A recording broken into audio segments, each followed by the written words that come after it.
The Last Jedi vient de sortir aux États-Unis et au Canada en Blu-ray et DVD. En France, nous devons encore attendre une quinzaine de jours. Il sortira le 20 avril.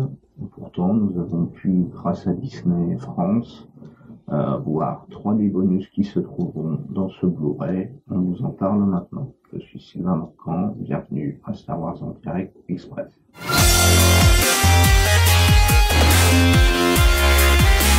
Donc, comme je vous le disais, j'ai pu aller chez Disney France voir 3 des bonus qui se trouveront sur ce coffret.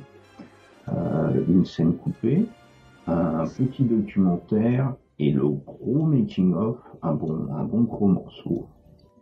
Alors, la première scène coupée, elle s'appelle Sauvetage. C'est là, en gros la 3e leçon que Luke donne à Rey. Ça se passe sur la planète Ahch-To, j'espère que je prononce bien. On y voit, c'est une scène qui a déjà fuité sur le net avant qu'elle soit supprimée. Donc on y voit Luke et Rey de nuit assister à une attaque de pirates sur le village des Gardiennes. Donc Luke dit à Rey qu'elle ne doit pas intervenir, car un bon Jedi n'interviendrait pas. Bien entendu, Rey fonce dans le tas, sabre au clair. Pour la petite anecdote, c'est les images qu'on voyait de Rey courir sur un fond rocheux, enfin sur des rochers face à la mer, ça vient de sabre allumé, ça vient de là. La scène dure 2 ou 3 minutes. Elle est très sympa, je trouve. Je comprends pas trop pourquoi elle a été supprimée du film, surtout qu'on montre encore une fois l'état d'esprit de Luke et l'état d'esprit aussi de Rey qui veut toujours foncer, aider tel ou tel projet, et Luke qui lui dit que les anciens Jedi ils n'auraient pas fait grand chose pour le moment. Donc voilà, c'est 2-3 minutes, mais je vois pas remplacer là dans le métrage, je vois pas ce qu'elle aura été comme on dit, s'aborder le film ou saloper. Donc je pense que c'est plus une scène qu'ils ont coupée pour gagner 2-3 minutes de métrage. Le deuxième bonus, un petit documentaire de 5 à 10 minutes à tout casser, et encore je suis pas sûr, qui s'appelle L'équilibre de la force et qui est très intéressant parce qu'il nous montre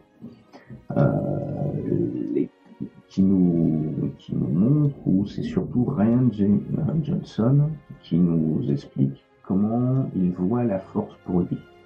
Et pour lui, la force, c'est pas simplement un super pouvoir qui permet de soulever des gros cailloux ou des objets, ou de sauter très haut, ou de bouger très vite. C'est une philosophie, c'est un autre concept.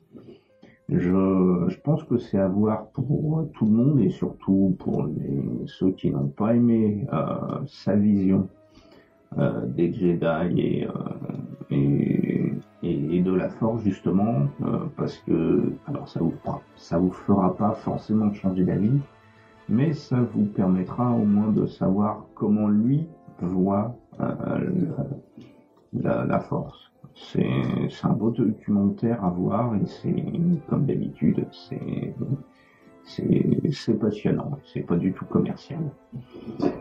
Et on attaque le très gros morceau de ces bonus, le making of, qui s'appelle Le réalisateur et les Jedi. Alors il dure 1h30, 1h35 à peu près. C'est l'un des meilleurs making of que j'ai vu depuis, allez, on va dire, le making of qui dure plus longtemps que le film, Black Hawk Down. Là, je suis du faucon noir pour les anglophones, pardon. C'est très intéressant, c'est sans langue de bois, c'est absolument pas commercial, c'est juste excellent. Quasiment tout y passe, sauf la musique.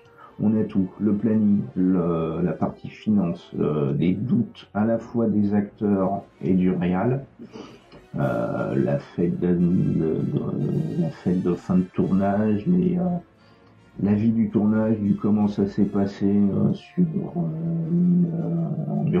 Irlande du Nord, là, comment ils ont fait des bouts de cascade, des bouts de scène, la création des décors, avec quant au le décor fabuleux de Canto Bright, le casino. Le décor est immense, c'est dommage que la séquence sert à pas grand chose, parce qu'il y a un nombre hallucinant à la fois de figurants en costume ou de figurants qui portent des maquillages, de créatures quasiment toutes construites. On voit même un passage amusant où on a John Boyega et sa consoeur, l'actrice, celle qui fait Rose, qui sont en fait sur le plateau et qui se demandent, mais lui c'est un acteur qui porte des prothèses ou c'est une créature en animatronique. Même eux ils savent pas. On voit plein de petits détails. Et oui, mais comme je vous ai dit, il y a 2 points positifs sur ce making-of.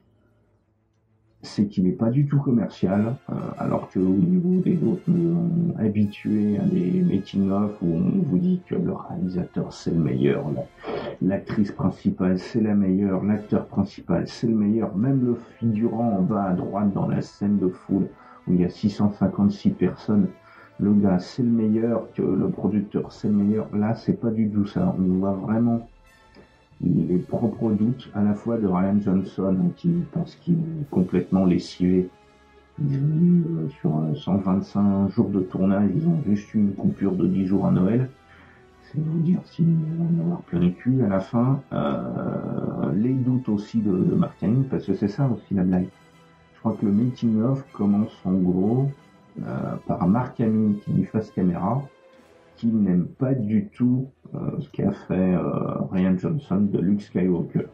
Mais, et ça c'est la scène suivante, qu'en tant qu'acteur, le personnage il n'y appartient pas, il appartient au réalisateur, et donc c'est Mark Hamill qui va se donner à 300% pour que ce qu'a décidé le réalisateur, ça se produise. Et ça, je trouve ça génial.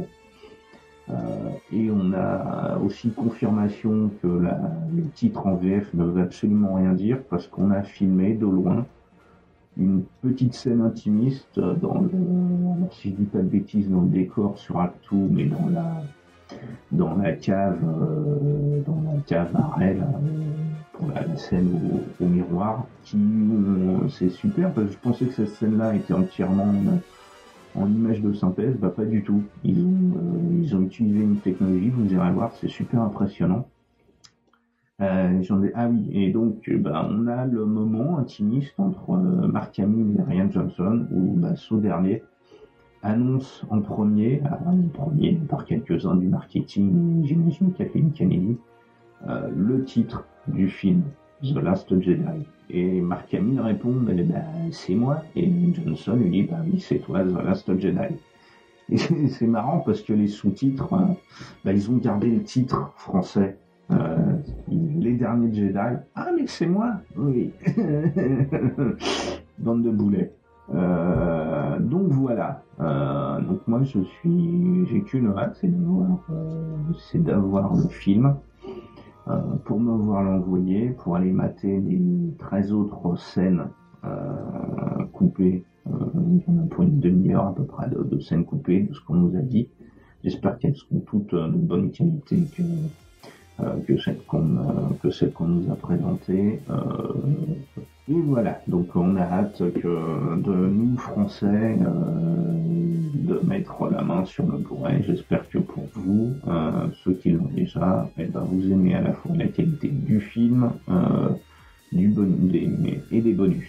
Voilà, c'était Sylvain pour Star Wars en direct express.